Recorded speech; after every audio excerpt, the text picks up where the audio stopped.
Fala galera, tudo bem com vocês? Comigo tudo ótimo. E hoje vamos falar sobre os filmes e séries desse mês que eu assisti. Então já deixa seu like, compartilha com os amigos, se inscreva no canal e bora falar sobre esses filmes e séries. Bom, começando aí com um filme que me aparenta ser que foi uma produção complicada, né? Pânico 7 aí é o primeiro filme que eu assisti no mês de abril. Posso dizer com clareza que os defeitos e os problemas de produção desse filme refletem total nesse marketing, nesse filme em si, né? Que me parece que é um filme que não sabe o que ele quer falar, ele não sabe se ele quer continuar essa franquia, não sabe se ele quer continuar com os personagens antigos ou quer continuar com os personagens novos. Então, ele me parece ser muito mais um filme jogado, sabe? Parece que tem, tipo, por exemplo, a gente tem que fazer o Pânico 7 porque a gente fez um contrato aí com alguns atores. Então, me parece que esse filme, ele não tem alma. Essa é a verdade. Eu acho que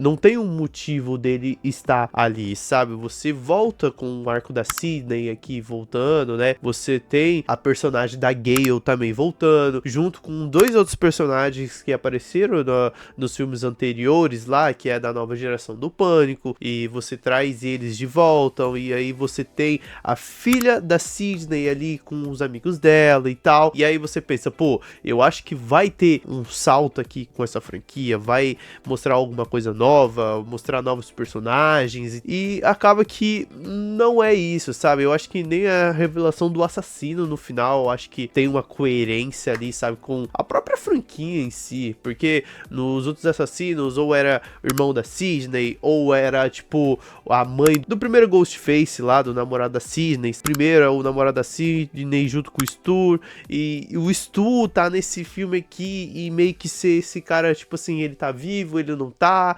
questão de deepfake, de IA, sabe? Então eu acho que tudo nesse filme aqui me parece qualquer coisa, e o que faz com que esse filme seja qualquer coisa. Então eu tratei como qualquer coisa esse filme aqui, eu só assisti por assistir, ele não me entrega nada, ele não me entrega um futuro, ele não é nada, sabe? Ele nem é um terror slasher interessante de assistir, ou você assistir ele e ficar curioso, quem que é o assassino, sabe? Então eu acho que falta algo nessa franquia. Eu não sei se eles vão continuar, se eles vão continuar com novos personagens, se eles vão continuar com a filha da Sydney, se eles vão continuar com a Sydney, se eles vão continuar com a Gale ali, sabe? Então, pra mim, essa franquia tá perdida. Se eles vão fazer outro filme ou não, não sei, cara. Mas esse Pânico 7, pra mim, é qualquer coisa. Eu acho que nem é um filme interessante de ver, sabe?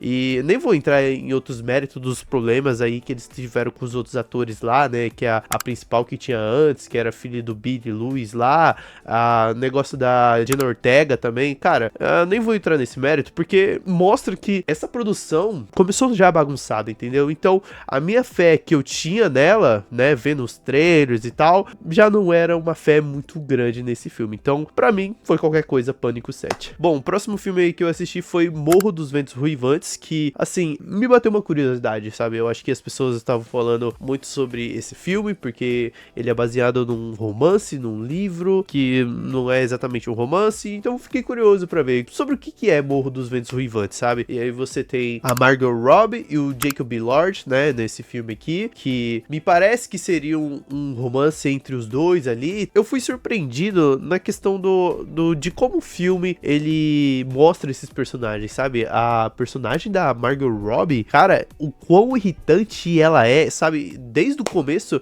eu já fiquei assim, caraca, mano, que personagem ridícula, que personagem chata, personagem que eu odiaria conhecer pessoalmente, e o Jacob Elord, ele sente uma paixão por ela, sabe? E é interessante porque ela fica chata quando ela tá adulta, porque quando ela tá criança ainda, ela tem um negócio mais meigo e tal, e isso vai se perdendo conforme o filme vai passando.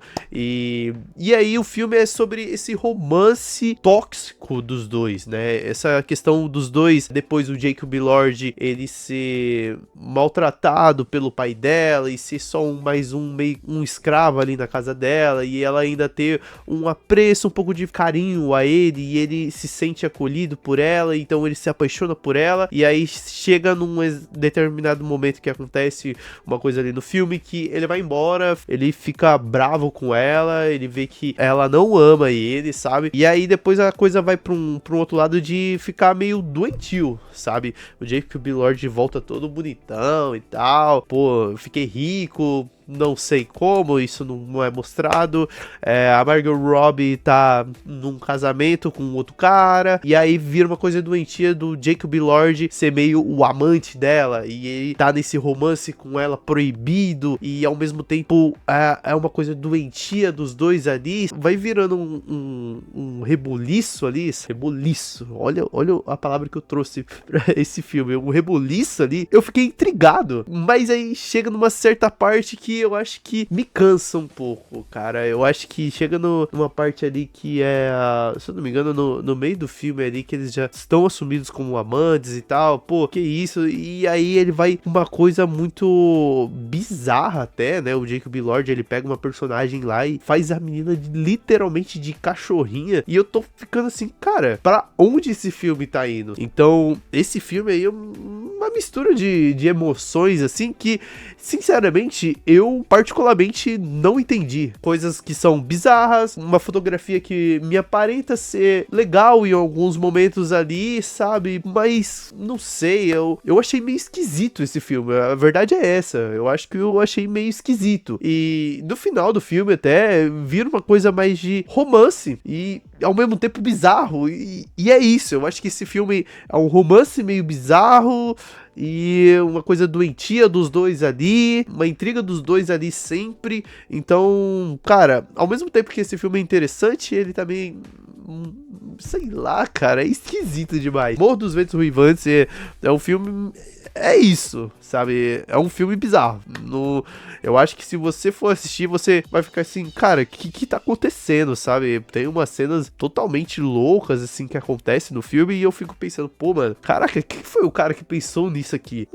Loucura, bizarro. Outro filme que eu assisti aí foi Marte Supreme, né, o filme aí do Timothée Chalamet, que levou ele pro Oscar. Posso dizer que é um filme que mostra um cara que ele tá fazendo de tudo mesmo, pra alcançar os seus sonhos, né, pra ser o melhor de todos, pra provar que ele é bom. Ele tem que se provar pro mundo que ele é bom, entendeu? Ele tem que se provar pras pessoas que ele é o melhor em tudo, que ele consegue jogar tênis de mesa com mais ninguém, que ele, por ser um cidadão americano, ele não pode perder pra um cara asiático. Esse é o filme do Marte Supreme. Ele comete tantas loucuras e o filme, ele trabalha bem isso, sabe? Porque o filme, ele é frenético, é igual o Marte aqui, né? Então, ele, nessa coisa frenética, loucuras vão acontecendo e aí ele, de repente, ele tá com uma menina e essa menina fica grávida, mas não, eu não posso ligar pra você agora, eu tenho que te deixar de escanteio porque eu tenho que seguir o meu sonho. Então, ele vai lá, ele tenta roubar uns caras e consegue na malandragem com um amigo dele e ele meio que passa a perna no amigo dele também. Então,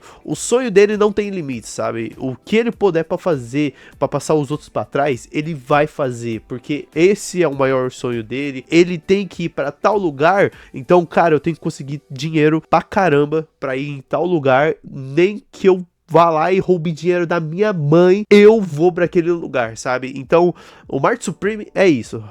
O Marte Supreme é esse cara obcecado por ser o melhor, por ter esse ego gigantesco, né? Eu acho que todo o marketing, né, do Timothée Chalamet sobre esse filme foi muito interessante, né? Eu tinha ido na CCXP e vi o Timothée Chalamet lá falando um pouco desse filme e tal, e ele mostrando esse cara animado com esse filme, né? Pô, Marte Supreme, e gritando, e mostrando que, pô, esse é o filme que você tem que ver, esse é o filme que você tem que ir no cinema, pagar o seu ingresso pra você ver esse cara obcecado e tal. O filme se vende por isso, sabe? Eu acho que o final do filme é uma coisa muito de você tá assistindo um cara que tá tão obcecado nisso, e que no final ele acaba pensando que, cara, às vezes não é pra ser. Às vezes eu posso fazer tudo que for possível. Eu passo todo mundo pra trás, eu me humilho, eu vou lá e vou jogar com aquele cara ali, ganho. Mas isso no final do dia não é suficiente, porque a vida real bate na sua porta e você tem que aceitar a realidade. Você tem que aceitar que você não é o melhor, você tem que aceitar que você não é o protagonista, né? No caso, o Martin Supreme é o protagonista nesse filme, mas você tem que aceitar que você não é o protagonista, por mais que seu ego seja gigantesco. Muitas vezes seu ego vai ser ferido, às vezes você até fere o seu ego pra conseguir esse tipo de conquista e às vezes não vai dar certo. Martin Supreme se torna essa lição. Eu acho que o personagem dele tem suas características ali que mostra tudo isso conforme o filme vai passando, e no final ele tem essa evolução, assim, vamos dizer, de olhar pra aquele neném que ele, né, que da menina grávida lá, e falar, cara, às vezes eu só preciso dessa paz aqui, sabe? E é nesse exato momento que o único frame mais calmo do Martin Supreme é esse, dele tá olhando o filho dele ali, e ele tá pensando, cara, é aqui que eu deveria estar. Eu não deveria estar em um lugar, né, que ele tava imaginando que ele queria, sabe? Ele está ali, cuidando de uma criança e tal, enfim. Eu acho que é um filme bom, tá? É uma coisa muito frenética e tal, igual eu falei, só que essa coisa do Timothée Chalamet me pega muito, cara. Sei lá, eu achei um filme frenético demais, né? E quando tem essa pausa e tal. Um filme de Oscar? É um filme de Oscar, sabe? Tem uma fotografia legal, tem uma trilha sonora legal também que eu acho interessante, que traz esse ar frenético. Mas, cara, filme do Timothée Chalamet, e eu acho que ele entrega bem, tá? O Timothée Chalamet entrega bem. Só que, pô, é um filme pra mim ok também, sabe? Não é essas coisas aí que todo mundo tava falando até. Outros filmes que eu assisti aí foi De Volta para o Futuro, parte 1 e parte 2. E, cara, como é bom assistir os filmes de época, né? O De Volta ao Futuro, parte 1, eu acho que é bem emblemático pra mim. Eu gosto muito de rever esses filmes antigos, assim como eu revejo Superman às vezes também. Então, o De Volta ao Futuro, pra mim, eu acho que é um filme muito legal. Tem o Marty McFly ali, tem o Doutor, toda essa história ali do Marty ali com os pais dele, e ele tentando, né, mudar ali o passado dos pais dele. Pô, eu acho super divertido, entendeu? E aí vem o 2 aí, que aí vai mostrar o Marty McFly meio que tentando consertar uma cagada, e aí acontece outra. Então, cara, eu acho que De Volta pro Futuro, né,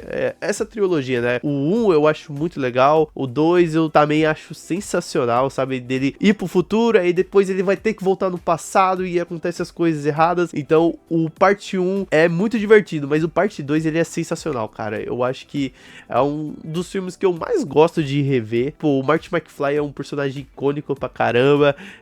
Eu gosto muito, muito, muito mesmo desse filme. Eu acho que é um dos filmes que mais importantes pra mim, de eu reassistir, rever. E, pô, eu gosto dessa vibe dos anos 90 e mostrando um futuro que, cara, nunca vai acontecer, sabe? Dos carros flutuantes, assim, nunca vai acontecer muito forte, né? Pode até acontecer, mas é engraçado eu imaginar que na época deles lá, eles achavam que em 2020, 2014, 2018 a gente já estaria com carro flutuante, e a gente não evoluiu tanto assim, né? Mas, cara, eu gosto de Volta ao Futuro. Eu acho que é um dos filmes icônicos aí que eu sempre vou reassistir, cara. E sem contar que os designs, assim, das coisas, do tênis, pô, acho muito da hora quando o Marty McFly pega o tênis e o tênis amarra sozinho, que é o da Nike lá, pô, acho sensacional, cara, muito bom. De Volta ao Futuro é sensacional. Bom, outro filme aí que eu assisti foi Wicked Parte 2, né,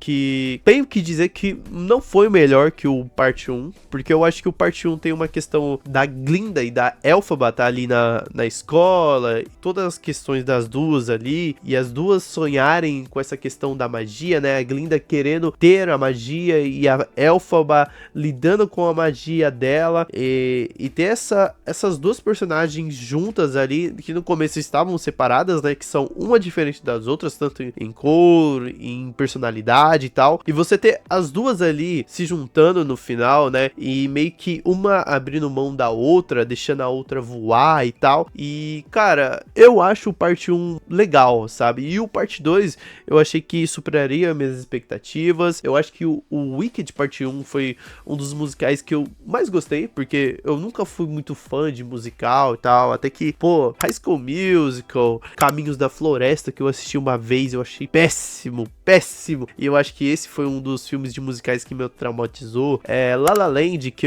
é um musical também, nunca assisti, mas fiquei curioso em assistir, sabe? Então, nunca fui muito fã de musicais, e eu acho que o Parte 2 aqui, talvez seja esse filme mais musical, mais morno, sabe? Que as coisas vão ter a conclusão dela ali. Tem uma hora no filme que eu acho que existe um pouco de barrigada.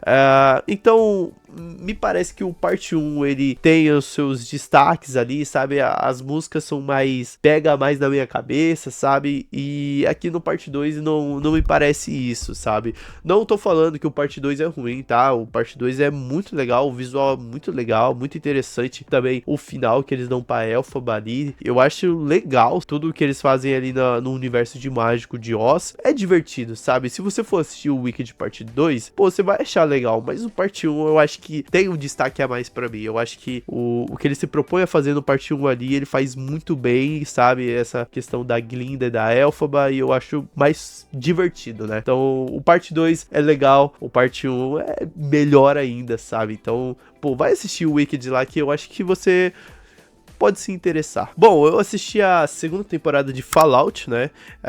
E posso dizer que Fallout continua sendo uma série muito constante pra mim. Não é constante, é sólida, vamos dizer assim, né? Ela continua sendo uma série sólida, que você assiste e você quer ver o próximo episódio, e o gancho dele é bom, sabe? Eu acho que conforme vai passando os episódios, né, eles vão falando sobre os personagens, você quer saber mais sobre aquele universo, você quer saber mais sobre a história daqueles personagens, né? Tem a personagem lá da Stephanie Harper, né, que é lá do Subsolo lá, que ela, né, tem uma história ali a ser desenvolvida, que ela tinha meio que uma irmã ali antes dela entrar naquele lugar. Então, eu achei interessante, né? Eu achei legal eles estarem mostrando que existe mais a ser contado aquela história ali, sabe? E também você tem o personagem do Norm, né? Que é o irmão ali da nossa protagonista, que ele termina num lugar no final da primeira temporada e ele acaba saindo ali do subsolo e com outras pessoas indo pra outros lugares, sabe? E até que, cara, eu pensei, pô, qual que é o desenrolar disso aqui, né? O que vai acontecer? E, nossa, acontece um massacre depois, sabe? E então, eu acho que os personagens estão indo pra uns caminhos muito interessantes. Eu acho que tem uma vibe muito da primeira temporada, que as coisas, elas não é que elas se resolvem, é que elas ficam um pouco mais complicadas, sabe? Os arcos dos personagens, assim, vão se resolvendo a cada temporada, mas fica complicado, sabe? Tem um desafio a mais a ser cumprido nas próximas. Então, existe uma história a ser contada, assim como foi na primeira, na segunda também tem essa questão. Pô, tem mais coisas pra ser contada na terceira temporada. Então, eu acho que Fallout faz um trabalho muito bom aqui, principalmente com os seus personagens principais ali, o Necrótico, o cara lá que faz parte daquela facção lá também, que é o Maximus, né? Tem a Lucy ali também, que resolve uma parte do arco da história dela ali com o pai dela. Então, eu acho que tem muitas coisas a serem exploradas nas próximas temporadas, que, pô, faz total sentido ter. Cada vez mais eu vou gostando desse universo, cada vez mais eu vou gostando dessa estética do Fallout, que eu acho super legal. Existem mais coisas a ser contadas nessa série, então eu tô muito ansioso para ver mais sobre. Bom, o outro filme que eu assisti aí foi Avatar Fogo e Cinzas, que vou falar pra você, o James Cameron, não é que eu não gosto do James Cameron, eu acho que sim, ele é repetitivo nas suas histórias, sim, existe uma coisa ali que ele quer falar sobre meio ambiente, ele repete algumas coisas nas histórias dele, só que o cara sabe fazer o blockbuster, ele sabe fazer uma criação de universo gigantesca, ele sabe fazer várias criaturas diferentes, ele sabe entregar um visual sensacional. Então, o James Cameron, ele tem essa coisa do cineasta aí, do blockbuster. Então, cara, qualquer filme que ele colocar no cinema, ele vai pelo menos entregar papo de 500 milhões. Sabe? Porque ele sabe criar um filme bom. E o Avatar, ele não é diferente, tá? O Fogo e Cinzas, eu tava muito mais hypado do que o Caminho das Águas, porque me parecia que ele me iria entregar uma coisa nova, tá? Não entrega, tá? É o James Cameron, ele não vai entregar. Porém, entretanto, o visual, cara, a Varang lá, que é a nova vilã ali, junto com o Quaritch, cara, nossa, eu fiquei apaixonado no design dela. Eu tinha visto uma estátua dela da Iron Studios na CCXP. Cara, o design dela super bonito, com aquela coroa vermelha que ela tem. Pô, achei sensacional, cara. Uma personagem sensacional. E eu gosto dela aqui no filme, sabe? Essa coisa da disputa dela com a Neytiri também, acho super legal. O negócio do Jake Sully ali também, tá nessa, tipo assim, do luto dele e tal. Uma das melhores partes é o luto da Neytiri, né? O Jake Sully tendo o luto dele ali também e tal, com o filho dele. A parte que eu menos gosto é o negócio do povo da água ali, sabe? O filho do Jake Sully tá falando ali meio que com aquela criatura ali que parece uma baleia e tal, se é excluído e tal. Enfim, eu achei que já tinha resolvido lá no caminho da água e não foi resolvido. Então, você é um excluído e não sei o que, pá. E sabe, fica nessa enrolação. Então, essa parte, pra mim, eu sinto que tem uma barrigada ali. E aí, um problema, porque aí eu acho que o James Cameron ele tá tão naquela piração dele de mundo ali. Puxa, se eu mostrar essa cena aqui, ó, meu Deus, as pessoas vão ficar encantadas e tal. Vamos, só que existe uma barrigada ali e a pessoa sente, tá? Mesmo as pessoas que tá acostumada a ir ver 3 horas de séries seguidas, vai sentir a barrigada ali. Então, cara, o James Cameron sabe fazer um universo legal, ele sabe contar histórias legais também, por mais que sejam repetitivas, né? Você entrega uma história que você gosta, sabe? As pessoas que gostam de Avatar vão gostar desse filme. Eu gosto desse filme porque ele pelo menos me mostra uma coisa diferente ali, que é a Varang, tá? Eu acho que eu só fiquei mais interessado no Avatar Fogo e Cinzas por causa da Varang, que eu achei ela uma personagem super fodástica, sabe? Pô, tem uma cena lá que ela fala: Your goddess has no dominion here.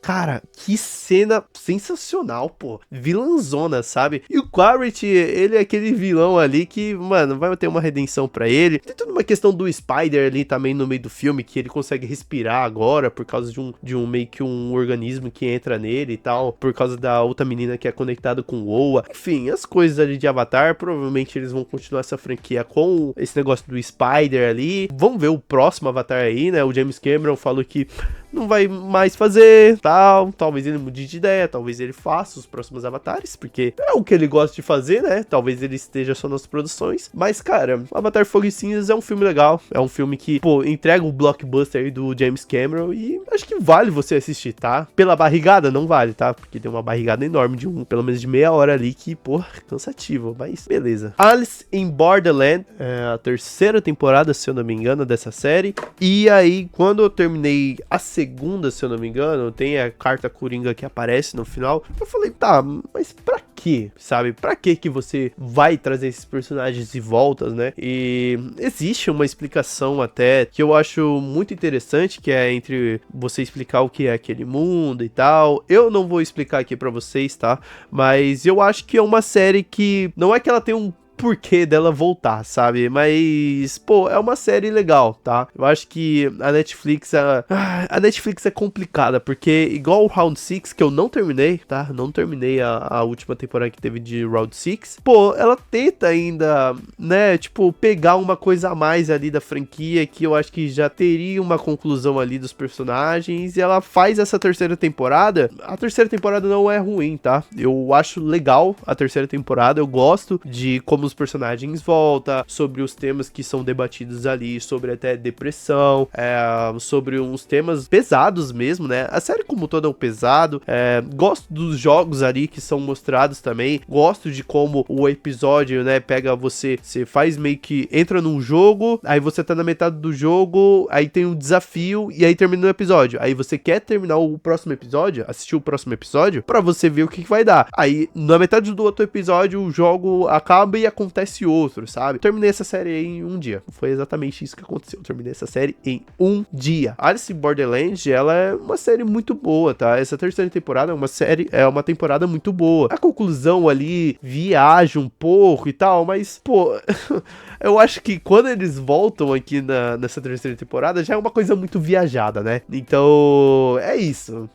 Alice in Borderland é uma série boa. A terceira temporada é uma terceira temporada legal, também divertido de assistir. Pra quem gostou das outras temporadas, vai gostar dessa. Lógico que não vai ter os mesmos personagens que teve nas outras, mas o que eu posso dizer é que eles aparecem. Agora, como?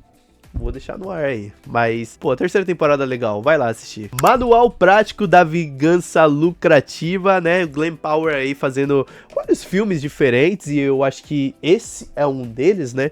Que é o cara que tem uma mãe e essa mãe meio que foi reclusa da família e tal. Essa família é uma família muito grande, que tem uma herança gigantesca.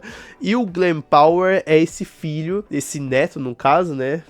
Esse filho ali da mulher que foi esposa da família. Meio que quer essa vingança pela mãe dele. Existe uma oportunidade aí dele conseguir a herança mais rápido, que é meio que matando todos os outros herdeiros. É interessante como a história é construída, porque aí aparece ele na prisão, ele conversando com o padre ali e tal. Eu achei muito interessante essa questão dele tá meio que desabafando com o padre e tal, falando sobre o esquema. E o filme vai desenrolando conforme isso. Eu acho que é um filme super interessante, super diferente até. O Glenn Powell, ele é esse cara aí que vai fazer alguns filmes aí de Hollywood que vão ser tipo, pô, qualquer coisa, sabe? Uma história ok, entendeu? E vai seguindo por ser o galã de Hollywood, sabe? Porque, assim, o Glenn Powell, ele é esse cara, tá? Ele é esse cara bonito que faz esses filmes de ação, meio loucura e tal. Igual ele fez o Concorrente, né? Que eu acho que é um filme bizarro, assim, sabe? É um filme que não vai pra lugar nenhum, mas ele é esse cara, entendeu? Esse cara de Hollywood. E o filme em si, eu acho que é divertido, sabe? Se eu não me engano, tem até a menina que fez o Substância nesse filme, que ela faz meio que uma menina que ele acaba gostando na infância, e ela é meio escrotazona, sabe? Tipo, só quer o dinheiro dos outros e tal. E ela tem um interesse no Glenn Powell, só que ela também, né? Ela, tipo, não, eu quero você, mas eu quero você porque você tem herança, sabe? Então, é legal. Bom, outro filme que eu assisti aí, né, pra terminar essa saga aí, Harry Potter e as Relíquias da Morte, parte 1, que eu acho que é um Harry Potter diferente, tá? É um Harry Potter que ele não tá mais em Hogwarts, é um Harry Potter que agora ele tá em busca das Horcruxes e tal. Conforme o filme vai andando, aquele tom sério que tinha no Enigma do Príncipe, né, no final do Enigma do Príncipe, vai tendo um tom sério o filme todo aqui no parte 1, total vibe dark, sabe? Que as coisas não são fáceis como são, né? Eu acho que tem uma parte lá do Ron, que ele briga com o Harry ali, sabe? Que ele fala que, pô, você achou que eu ia estar achando Horcrux toda semana e que a gente ia conseguir derrotar ele, tá ligado? Tipo assim, não é só flores, sabe? Então, eu acho interessante esse parte 1, né? Principalmente pela morte do Dobby, que eu acho que é uma morte que tem muito mais peso do que a morte do Sirius, né? Que eu já tinha falado lá no vídeo da fã passada sobre o Ordem da Fênix não trabalhar muito bem essa coisa do Sirius e tal, e da morte dele não ser tão impactante. Já a morte do Dobby é impactante, e ele é um personagem super carismático, ele é um personagem que você meio que se importa com as poucas vezes que ele aparece em tela. Então, pra você ver como que eles podem construir uma coisa muito mais legal ali pro personagem, né, do Sirius, principalmente nessa série nova aí do Harry Potter. Então, o parte 1 tem muito essa coisa de, tipo assim, das consequências,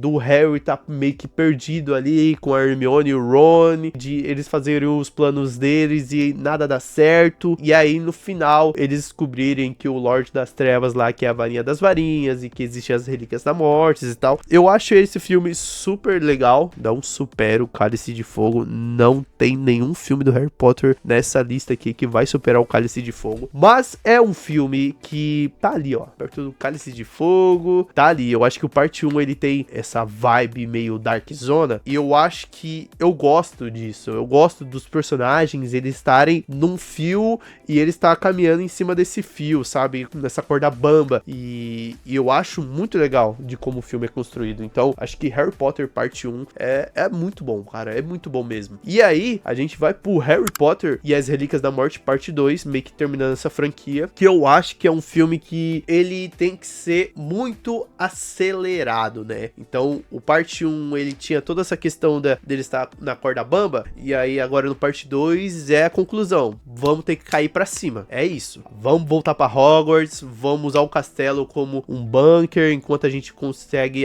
achar a última relíquia da morte, que eu acho que é bem estranho, né? O Voldemort, ele meio que deixar uma das Horcrux dele em Hogwarts. Loucura isso, mas enfim. Eu acho que o Harry Potter, as Relíquias da Morte parte 2, eu acho que ele é corrido, né? Ele tem que mostrar os arcos ali sendo encerrados, ele tem que mostrar a explicação do que o Dumbledore fez com o Severo Snape, tem que mostrar o que o Dumbledore tava planejando pro Harry, o Harry tem que ser revelado ali que ele, na verdade, é uma Horcrux, né, do Voldemort, ele é uma das Horcrux do Voldemort, porque naquela noite o Voldemort tentou matar ele e ele acabou criando uma Horcrux, e todos esses arcos aí tem que ser fechados aqui. Óbvio, tem muito personagem de fora, né, assim como eu falei lá no Enigma do Príncipe, né, por você ter muitas coisas a serem abordadas e você ter que mostrar o Harry e o Dumbledore junto ali em Hogwarts, tentando meio que resolver esse bagulho da Horcrux e também tendo que pegar um professor lá e tentar descobrir um segredo deles, você